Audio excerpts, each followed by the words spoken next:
Makanya hari ini kita akan membahas tentang mother sauce. Sebetulnya kalian di mata pelajaran kontinental udah kan ya belajar mother sauce, cuma mungkin secara real kalian belum pernah coba tapi bechamel. Masa sih? Belum. Tomato sauce. Tapi itu pun tomato sauce dari tomat apa sih? Saus tomat kemasan ya, kebanyakan. Nah, kita hari ini bakal bikin dari tomatnya beneran langsung. Nah, sebelum itu bahan-bahannya boleh sambil ditulis dulu. Kita di sini punya jeruk nipis atau nipis juga di sini bisa diganti sama lemon ya. Jeruk nipis. Kemudian ada tomat, kemudian ada tepung terigu, udah. Kemudian ada butter atau margarin, nggak masalah. Terus sudah. Ada cairannya di sini kita punya susu, kemudian ada white stock, brown stock, kemudian ada telur bagian kuningnya saja, egg yolk. Kemudian untuk seasoningnya kita hanya menggunakan garam dan merica ya. Jadi kita tidak menggunakan penyedap di sini. Begitu pula ya, hanya garam dan merica. Begitu pula nanti kalau kalian praktikum ya, untuk hidangan kontinental umumnya beda sama masakan Indonesia yang biasanya kaya banget sama yang namanya bumbu rempah ya. Kalau di kontinental biasanya untuk saus-sausnya lebih simple. Begitu juga dengan seasoningnya biasanya hanya menggunakan merica dan juga garam. Nah, dari bahan ini yang ada di sini, Ibu akan membuat 5 mother saus. Coba ada yang bisa sebutin nggak? Pertama ada apa aja? Bechamel, terus velouté, Spanyol, Hollandaise, terus tomato saus ya. Jadi mother saus ini adalah ya seperti bahasa Inggrisnya yaitu ibunya saus. Berarti kalau ibunya biasanya dia punya anak ya, turunannya banyak banget. Sebetulnya di antara 5 mother saus ini ada satu lagi namanya oil atau minyak ya. Yang bahan dasarnya minyak itu apa yang bahan dasarnya minyak? Mayones ya. Mayones itu adalah saus dasar minyak. Jadi sebetulnya mungkin ada 6, tapi yang akan kita praktekkan hari ini ada 5. Kita mulai langsung? Ya. Oke. Mother sauce. Yang pertama, kita pakai sekitar 50 gram atau 1 SDM juga cukup untuk butter atau margarinnya. Ya, butter atau margarin sekitar 50 gram. Nanti ini sama kita akan dibuat meleleh, melt ya. Mungkin sampai warnanya sebetulnya nggak harus sampai coklat, yang penting dia meleleh, mungkin sekitar 1 menit lah, 1 sampai 5 menit, sampai dia nanti bentuknya itu hampir menyerupai minyak. Masih ingat apa bahan pengental untuk membuat saus? Roux ya, atau ditulisnya ROUX. Roux ini bisa terdiri dari apa saja? Ya, tepung dan butter. Nah, ini butternya kita lelehkan dulu. Kita lelehkan sampai dia benar-benar leleh. Kemudian kalau udah benar-benar leleh, nanti kita masukkan yang kedua tepung. Tepungnya ini jangan terlalu banyak.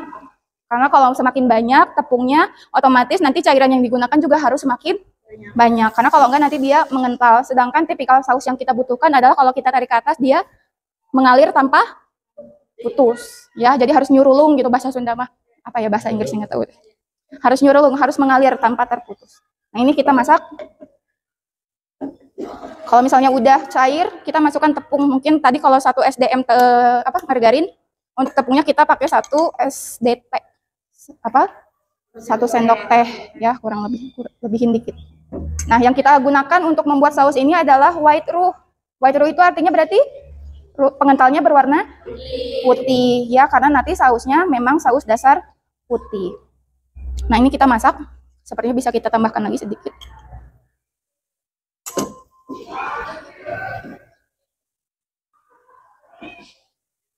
Nah, berarti kalau misalnya sampai putih kayak gini, udah cukup segini, nggak usah terlalu lama. Nah, cairan yang akan Ibu gunakan adalah white stock. Kita tumpahkan sedikit-sedikit, sambil terus diaduk.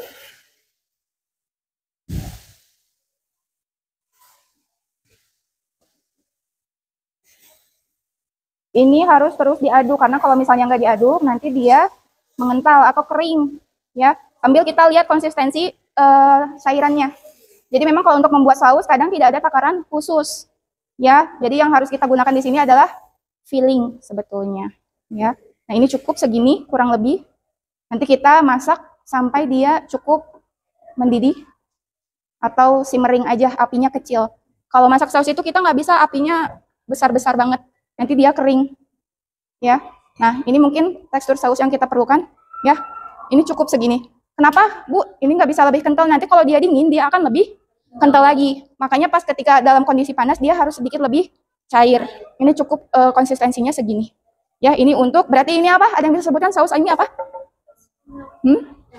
Velout. Ya, bedanya dengan bechamel ada pada bagian bagian apanya? Bahan tadi sama pakai roux, pakai cairan. No. Susu. Pintar itu siapa yang jawab susu? Weh, boleh tepuk tangan buat ya, jadi yang membedakan antara velout dan bechamel ada bagian cairannya. Kalau velout kita pakai white stock. White stocknya itu bisa chicken, bisa fish. Makanya ada namanya chicken velout, ada fish velout. Itu adalah tergantung dari cairan atau stok yang digunakan. Apakah dia menggunakan tulang ikan atau tulang ayam ya. Jadi yang kita gunakan ini adalah velout atau chicken velout. Ini boleh di sini. Nanti pasti ada perbedaan warna. Ini berarti resep yang baru lagi. Sama bahannya kurang lebih 50 gram atau sekitar 1 SDM margarin. Sama prosesnya seperti tadi, kita bikin white roux dulu. Kita lelehkan sampai porsinya atau konsistensinya tadi seperti minyak cair ya. Satu sendok makan juga? Ya, sama sekitar 50 gram. Kalau misalnya kalian nanti masak hidangan kontinental, misalnya bikin chicken cordon bleu atau sejenisnya, terus mau bikin saus, gak usah bikin sausnya kayak buat 1 RT. Ya, berarti porsi yang tadi itu cukup untuk sekitar 1 atau sampai 2 porsi. Gak usah banyak-banyak gitu. Karena biasanya untuk saus kontinental ini akan lebih bagus kalau dibikinnya dadakan. Begitu masak langsung disajikan, nggak yang di stok lama-lama atau banyak. Kecuali mungkin mayones itu bisa di stok ya. Nah yang kedua sama kita bikin white roux sekitar 1 SDT tapi dia full muncung ya. Nah ini kita aduk.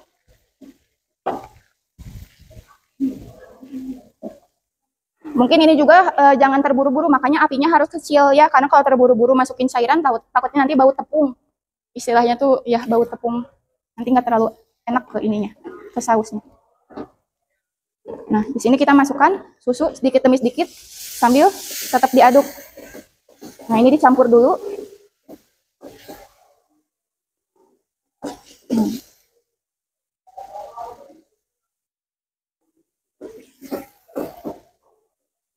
Ini harusnya dia tuh halus ya, makanya mungkin kalau nanti kalian praktek bisa disaring atau bisa pakai balon whisk.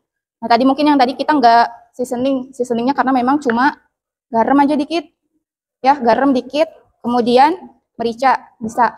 Karena kalau untuk saus mereka itu rata-rata, makanya mungkin kalau kalian nggak terlalu familiar sama rasa-rasa kontinental, kalian akan berpikir, bu kok hambar ya? Tapi memang rasa dari masakan kontinental tuh kurang lebih kayak gitu, nggak se-strong masakan Indonesia. Ya, ini nanti bisa dilihat perbedaannya antara yang tadi apa yang pertama velout dan bechamel. Bechamel biasanya cocok untuk hidangan apa? Chicken Maryland bisa. Kemudian juga biasanya memang untuk tipe-tipe masakan dari bahan ayam. Ini kalau kalian lihat, ini dia ada perbedaan apa namanya warna ya. Kalau yang bechamel dia lebih putih, lebih bisa dilihat perbedaannya. Ini yang tadi apa? Velout, ini bechamel ya. Jadi nanti kalau kalian bikin produknya pun akan tahu kalau misalnya kalian disuruh mengidentifikasi kedua jenis saus ini, walaupun mungkin dia sama ya, bahannya hanya bedanya terletak di susu dan seasoning. Nah, yang ketiga kita bikin Espanyol. Espanyol itu berarti dia apa? Saus dasar. Kalau tadi kan bechamel dan velout itu saus dasar putih. Kalau Espanyol itu saus dasar coklat. Berarti di sini penggunaan roux dan apa namanya cairannya kita memang menggunakan brown stock ya. Brown stock ini bisa dihasilkan dari tulang yang dipanggang atau digosongkan ya. Jadi nanti mah jangan kaget gitu kalau masak di rumah bikin brown stock, mamah nanya kenapa tutung memang kayak gini mah gitu ya. Jadi dikasih tahu kalau ini bikin brown stock. Prosesnya sama kurang lebih, hanya perbedaannya nanti di sini kita juga bikin brown roux. Kalau tadi kan kita bikin white roux. Nah, kalau di sini kita bikin brown roux. Ya, prosesnya sama kurang lebih. Kita lelehkan margarin, ukurannya sama kayak tadi 50 gram atau sekitar 1 sendok makan. Nah, bedanya nanti kalau yang tadi si butter atau margarinnya itu cukup sampai meleleh. Kalau yang untuk Espanyol dia harus nanti sampai agak coklat atau agak gosong. Ya, jadi dibiarin aja mungkin sekitar semenit lebih, biarin dia sampai agak gosong, agak kecoklatan. Ini kita masak sampai kecoklatan. Kalau udah coklat,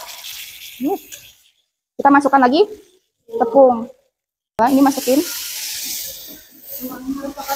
Iya, karena kan saus dasar coklat masuknya dia. Beda sama tadi saus dasar putih. Biasanya Espanyol ini turunannya apa? Ada inget? Black pepper, demi-glace. Kemudian dari demi-glace itu nanti bisa kita buat pertama black pepper sauce atau mushroom sauce. Dia bisa ke sini.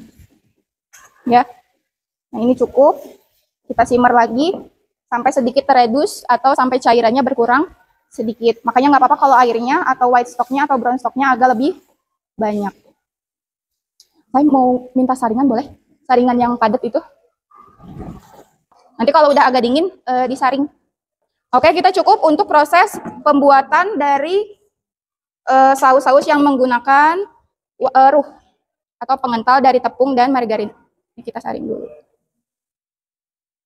Oh, disaringnya itu pas sudah jadi? Iya, disaringnya pas sudah jadi. Karena kalau misalnya dalam prosesnya takutnya ya dia kembali menggumpal atau ada sisa-sisa adonan ini. Ya, sudah. Nah, yang selanjutnya kita akan membuat tomato sauce. Nah, untuk tomato sauce ini biasanya tentu kita pakai tomat asli. Tomat aslinya ini nanti akan digunakan untuk membuat dulu yang namanya concase. Ditulisnya concase. Nih, cara nulisnya. Concase. Jadi nanti kalau praktek kontinental kalian udah tahu, oh Salwa ternyata nanti dapat bechamel.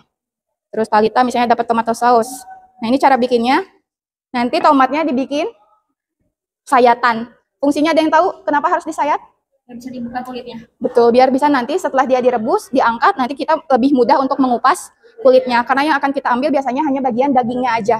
Nanti dia boleh dicop atau boleh pakai blender. Kalau misalnya kalian mau tomato sauce yang masih ada teksturnya, berarti bisa dicop aja. Atau kalian pengen tomato sauce yang mungkin dia agak lebih halus, lebih smooth, bisa pakai blender. Nah, ini kita masukin satu aja kayaknya cukup. Nah, ini memang kita harus tunggu sampai dia agak mendidih. Nanti itu dia dicop. Seudah dicop, nanti dia masuk lagi ke pan. Dikasih tambahan white stock. Nanti kita simmer sampai nanti airnya berkurang sedikit, baru kita tambahkan juga ada tomato paste. Sebetulnya tomato paste yang asli itu dia kental banget ya, bentuknya kalengan, warna hijau. Nanti kita kalau misalnya pakai tomato paste nggak boleh terlalu over. Kalian pengen banyak, ambil 1 sendok makan, itu udah over banget 1 sendok makan. Karena nanti asemnya asem banget. Makanya mungkin butuh setengah SDT atau 1 SDT itu cukup ya untuk bikin 1 panci. Nah, ini kalau udah jadi bisa dilihat ya, kalau dia ada retakan ini mungkin sudah cukup. Nah, udah bisa dikupas. Jadi Ibu panas ngupasnya? Iya, memang panas ya, bisa ditunggu dingin, bisa dimasukkan ke dalam es sebetulnya supaya dia lebih mekar, bisa, atau bisa langsung dikupas juga. Oke, nggak masalah tuh. Dia mudah untuk dikeluarkan. Biasa beretak. Ya, nanti dia kelihatan retakannya kok. Tuh, lebih mudah. Ya, kita kupas dia sampai bersih. Kalau nggak dikupas nggak apa-apa itu? Enggak, sebetulnya kurang bagus ke teksturnya nanti. Rata-rata memang dikupas dulu. Gampang kok dia dikupasnya juga tuh. Cepet. Udah nih, udah jadi. Nah, nanti kalau misalnya udah kayak gini, iya. Kurang lebih kayak semangka. Jadi kalau misalnya udah jadi kayak gini bisa mulai kita chop ya, kita chop. Gak usah pakai blender, kita chop aja. Kalau misalnya kalian mau si dalemannya dibuang, bijinya dibuang nggak apa-apa. Atau mungkin kalian masih pengen ada tekstur dari bijinya, bisa diikut sertakan gitu.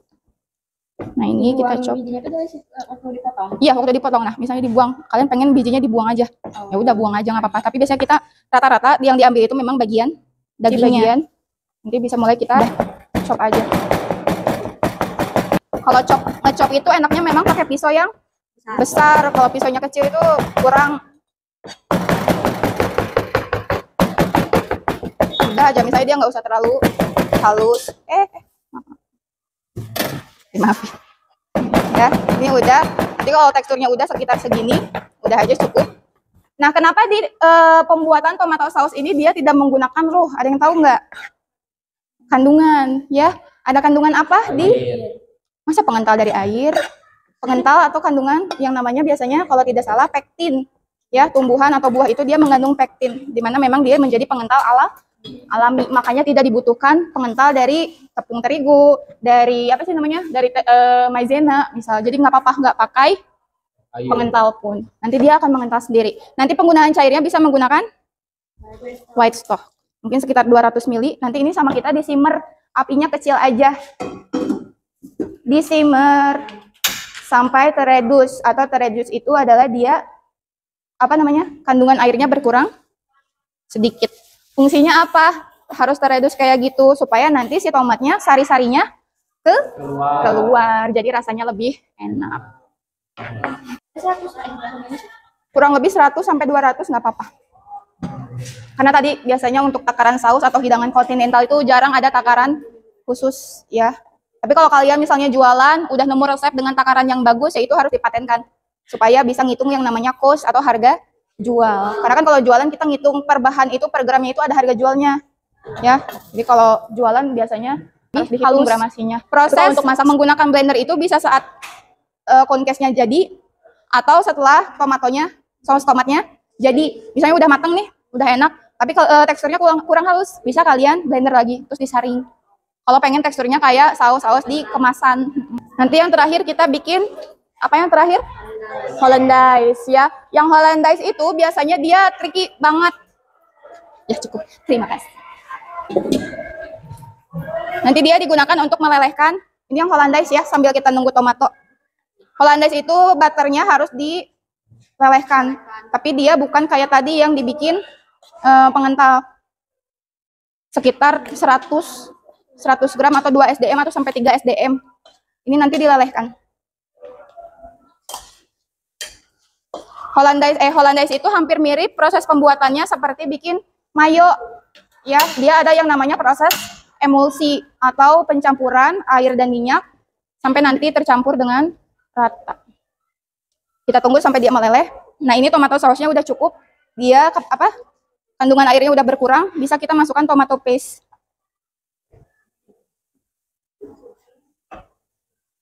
Nah, ini juga kita simmer lagi dengan api kecil. Sampai, nah, setelah masuk, apa namanya, tomato paste, dia lebih kental. Ya, paste. Ini proses melelehkan margarin, bisa langsung di atas api atau bisa pakai teknik double boil. Disimpan di atas air panas. Panci yang berisi air panas. Nah, ini udah cukup untuk yang tomato paste-nya. Nanti tinggal kalian kasih garam, kasih merica, kasih seasoning sesuai yang kalian mau.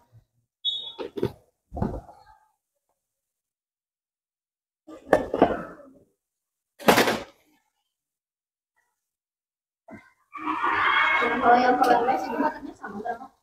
Enggak, tadi lebih 100 sampai 150. Telurnya 3 butir egg yolk, bagian kuningnya aja. Nah, ini untuk yang tomato saus segini, cukup. Ya. Nanti dia kalau dingin akan makin kental juga. Nah, ini kalau misalnya masih mau ada teksturnya nggak apa-apa, atau mungkin kalau kalian lebih pengen halus, bisa di blender. Nah, ini udah cukup. Kita matiin. Nah, untuk yang bikin Hollandaise itu nanti teknik memasaknya dia pakai double boil atau oven Mary. Masih ingat teknik memasak? Oven Mary atau double boil. Nanti yang ke bagian praktek ini akan agak sedikit sulit ya. Kenapa? Karena di sini nanti kita punya telur pertama. Telur ini nanti kita tambahkan garam. Telurnya tadi berapa butir? Kuningnya 3 ya. Kita tambahkan garam. Kita aduk.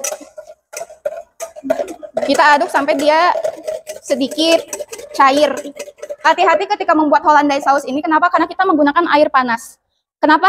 Yang bisa, ada yang tahu nggak kira-kira yang bisa bikin dia gagal apa? Telur ketemu panas, nanti dia jadi mateng atau scramble. Ya, nah itu yang harus kalian perhatikan. Jangan sampai telurnya matang. Karena nanti akan mempengaruhi tekstur sausnya. Nanti sausnya kayak telur orak-arik. Ya, dia matang. Makanya harus hati-hati. Nanti si panci ini nggak boleh menyentuh air. Kalau kalian khawatir, airnya bisa dididihkan dulu. Kalau udah mendidih, matiin. Baru kita simpen di atasnya. Ya, kita juga kasih perasan jeruk nipis atau pakai lemon. Apa? Ya, karena tadi bekas ngeboil apa namanya? Tomat. Mungkin setengah buah lemon atau jeruk nipis. Nah, kita aduk lagi sampai dia tercampur rata. Sambil kita nunggu air di pancinya mendidih. Jadi memang harus hati-hati dalam proses membuat Hollandaise ini. Tapi kalau misalnya dibandingkan mayones, dia lebih mudah. Karena kalau mayones itu kalau secara manual kalian bisa kayak gini sejam. Terus aja, ditambahin minyak sedikit-sedikit. Bedanya sama mayo, dia tidak ada proses double boil. Ya, semuanya dalam proses diaduk aja kayak gini terus. Sampai nanti kita masukin minyak sedikit-sedikit, sampai telurnya ngembang, dan nanti jadi. Nanti setelah naik ke atas ini, nanti dia warnanya berubah, agak sedikit lebih pucat. Sedikit agak lebih pucat dan mengembang, baru kita masukkan margarin yang tadi udah dilelehkan. Ya, sedikit demi sedikit. Nah, ini udah cukup.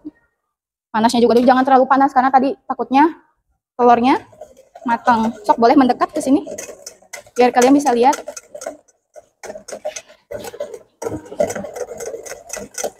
Ya, ini diaduk terus. Memang harus sabar kalau bikin Hollandaise atau bikin mayo.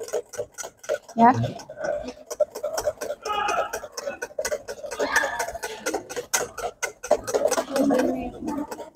Nah, ini dia udah sedikit mengental. Kita masukkan, nggak usah sekaligus ya, dikit-dikit dulu karena istilahnya kita pakai teknik memancing. Jadi biar si suhu antara minyak sama telur itu satu dulu, sama dulu ya. Kalau misalnya udah merata atau mungkin dia tidak ada perubahan tekstur, bisa mulai ditambahkan lagi margarinnya sedikit demi sedikit. Nah, sama seperti saus yang lain, Hollandaise ini bagusnya memang dibuat secara dadakan. Enggak sebetulnya, karena tadi ada garam, ada lemon, kemudian juga ada proses penghangatan atau dari suhu dari dari air, jadi nggak akan amis. Malah kalau kata ibu rasanya mirip keju, saus keju gitu. Betul. Nanti juga kan kalian bisa tambahkan nih, ini sudah cukup segini. Kalau kalian bikin Hollandaise, bisa diaduk terus kalau mau lebih halus. Ya, butter yang udah dicairin. Dia mirip saus keju, cuma dia full dari telur. Oh, nanti dicobain. Difoto dulu boleh? Nanti biar kalian tahu proses atau perbedaan tekstur. Selfie atau Tong selfie. Kameranya kebalik. Ada yang mau coba? Mau aja. Boleh di-shoot, dilihat biar tahu perbedaannya. Jadi tadi ini apa? Pelliot, bahan dasarnya dari white stock, terus ruhnya berarti warna apa ruhnya? White ya. Kemudian ini Espanyol. namanya Espanyol. Dia terdiri dari brown stock dan ruhnya apa? Brown. Betul. Kemudian ini ada saus dasar merah yaitu tomat. Bahan utamanya apa? Tomat. Kemudian cairan yang digunakannya apa? White stock. Kemudian ada penambahan tomato paste ya. Jadi tapi nggak apa-apa kalau misalnya Bu, aku nggak punya tomato paste, nggak apa-apa sebetulnya pakai tomato saus yang sudah ada. Jadi rasanya lebih balance ya. Kemudian ini apa? Bechamel. Bahan utamanya ruh sama susu. Ruh yang digunakan adalah jenis white roux. Kemudian yang terakhir kita barusan bikin apa? Hollandaise. Bahan utamanya ada egg yolk ya. Kemudian ditambahkan lemon, kemudian garam, terus double boil. Kemudian ditambahkan apa tadi cairannya? Butter ya. Nanti teksturnya kurang lebih seperti ini. Nah, ini juga sebetulnya agak mendekati ke matang telurnya, tapi masih bisa ditolong biasanya dengan proses pengadukan lagi. Jadi nggak apa-apa. Mau dicoba? Bu Maya mau nanya. Disuapin pakai tangan aja, dikit aja bisa nggak suka. Ibu. Dia mungkin kalau kalian enak? Kamu nggak suka keju, tapi enak. Ada amisnya nggak? Tapi beneran keju banget. Ya kan, kayak keju padahal dia bahan utamanya dari telur. Tapi kenapa jadi kayak keju? Keju kan Betul. Ada yang tahu kenapa rasanya jadi kayak keju? Iya, karena tadi ada proses penambahan Butter. Butter itu yang membuat rasanya lebih gurih menyerupai keju. Gak ada rasa amis yang kita khawatirkan. Ya, cuma mungkin dia agak oily. Boleh nanti dia diaduk terus sampai emulsi atau tercampur rata. Mau cobain yang ini? Oh, semuanya nggak dicobain. Kalau suka yang rasanya creamy, dia pasti cocok untuk lidah kalian. Padahal tadi cuma garam dan merica. Ya, kita tidak menggunakan yang namanya penyedap sama alen. Ya, ini adalah tekstur yang akan terjadi kalau misalnya dia sudah dalam keadaan dingin. Ya, tapi itu normal sih, karena kalau dingin di mana-mana memang dia akan lebih kental. Sini kumpul lagi dulu. Gilang, sini kumpul. Sudah dicatat? Oke. Ada yang mau jelasin dulu ke Ibu, satu orang, tentang bechamel? Sini. Tadi cara membuat, prosesnya, bahan utamanya, sama rasanya menurut kalian kayak gimana? Satu orang sini, ke depan sama Ibu. Boleh, sok sini. Gimana ya? Nih, boleh dilihat dulu yang Evelyn. Coba Evelyn, tadi cara membuatnya seperti apa kita? Pertama-tama tambahin dulu 50 gram butter ke atas pan yang panas, terus dilelehin. Terus yang cara keduanya tambahin juga 1 sendok teh tepung terigu full ke pan, terus tambahin susu ke pan sambil diaduk sampai mendidih menggunakan metode simmering. Terus habis itu seasoning pakai garam sama merica. Betul. Kalau Evelyn udah nyoba ini? Udah. Gimana rasanya? Agak creamy gitu. Terus dari warnanya kayak putih susu. Putih susu. Beda kan ya kalau dibandingkan dengan Veloute ya. Oke, good. Ada yang bisa jelaskan yang Veloute? Boleh sambil baca catatannya? Seperti Boleh, tak? Sok. Nggak apa-apa. Dia bahan utamanya apa tadi? Dibaca aja kan udah nyatet. Sok sini. yang Veloute itu cara membuatnya sama seperti yang Pertama, bechamel. betul. Tapi itu di Bedanya margarin. Kemudian buat meleles. sampai Seperti minyak. ya, pokoknya meleleh sampai seperti minyak. Lalu kalau sudah meleleh tambah masukkan tepung. Tapi tepungnya cukup 1 sendok. Ya. Lalu masukkan white stock sedikit demi sedikit sambil diaduk. Oke, rasanya kayak gimana kalau yang ini? Rasanya Dibanding asin karena memang ada penambahan garam ya. Tapi kalau dibandingkan dengan bechamel, dia bedanya di bagian lebih gimana? ini asin. Iya betul. Dia bingung. Nah itu lebih ke creamy-nya kayaknya ya. Kalau misalnya bagian yang menggunakan stok itu memang dia dominannya nanti akan lebih ke gurih dibandingkan ke creamy. Kalau creamy itu kan dominannya lebih ke arah susu ya. Kalau yang Veloute itu lebih ke gurih. Oke. Selanjutnya ada yang mau mendeskripsikan tomato sauce? Sok yuk, sini yuk. Gak apa-apa sini. Mau coba lagi untuk memastikan. Ya nggak apa-apa sini. Bahan utamanya tadi ada apa dia? Tadi tomat. Terus Dibelah dulu biar dijadikan tomat. Apa tuh? direbus dulu. Namanya tomat konkes. Terus kalau udah direbus, dikupas si kulitnya. Terus Tadi teh dikupas kulitnya, terus dicop. dicop. Setelah dicop, masukkan ke panci, Panci ke lagi. pan. Terus ditambah kayak gini. Ini apa? White stock. Teknik memasaknya menggunakan metode simmering. Simmering itu apinya harus kecil ya. Tujuannya supaya sari-sari dari buahnya keluar. Terus ditambahkan Kan? lagi sama Apa tadi? tomato Paste. Sampai teksturnya mengental ya. Nanti boleh ditambahkan seasoning. Kalau menurut Ayu ini rasanya dominan apa? ke Asam ya. gitu loh. Asam segar. Tapi tetap ada gurihnya ada. Kalau mau dicoba lagi boleh ya. Nah itu ya. Jadi kalau tomato sauce dia saus dasar merah, dia dominan ke rasa asam segar. Biasanya nanti kalian cari tahu seudah ini untuk tomato sauce ini dia cocok untuk hidangan apa. Ya, yang terakhir ada yang mau ngejelasin Hollandaise. Uta udah. Ayo. Mana Tipa? Ya Tipa, boleh di situ aja nggak apa-apa. Tipa, gimana proses pembuatan Hollandaise? Jadi itu pertama dilelehin dulu 100 gram butter. Kemudian, Itu masukin egg yolk ke dalam bowl. ya. Terus sambil dimasukin garam dan aduk sampai sedikit cair. Terus tambahin jeruk nipis setengah buah, lalu Ya. aduk kembali sampai rata. Terus masuk ke teknik itu au bain marie. Iya, Obat Mary. Sambil ditambah lelehan butternya sedikit. Betul, ya. Jadi prosesnya ada beberapa proses ya untuk pembuatan Hollandaise saus ini. Dia proses pembuatannya lebih tricky dibandingkan saus yang lain karena kita melibatkan telur dan juga lemak atau minyak ya. Proses antara pertemuan keduanya kalau tidak dilakukan dengan baik, nanti apa yang akan terjadi? pecah. Pecah. Ya. Nah, ini mungkin kalau misalnya udah jadi bisa langsung digunakan pada hidangan. Jadi kalau misalnya untuk Hollandaise ini akan lebih bagus untuk tidak di stok. Ya, jadi bikinnya dadakan. Ya.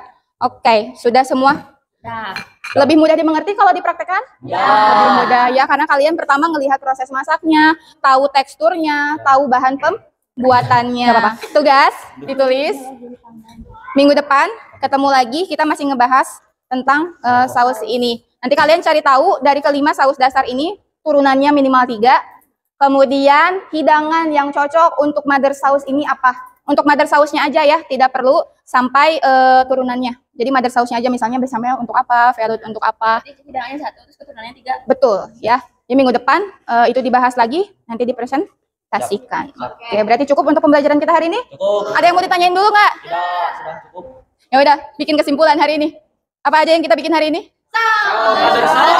Mother sauce. Ada berapa mother sauce? 5. Yang pertama, bechamel, velouté, Hollandaise, tomato sauce.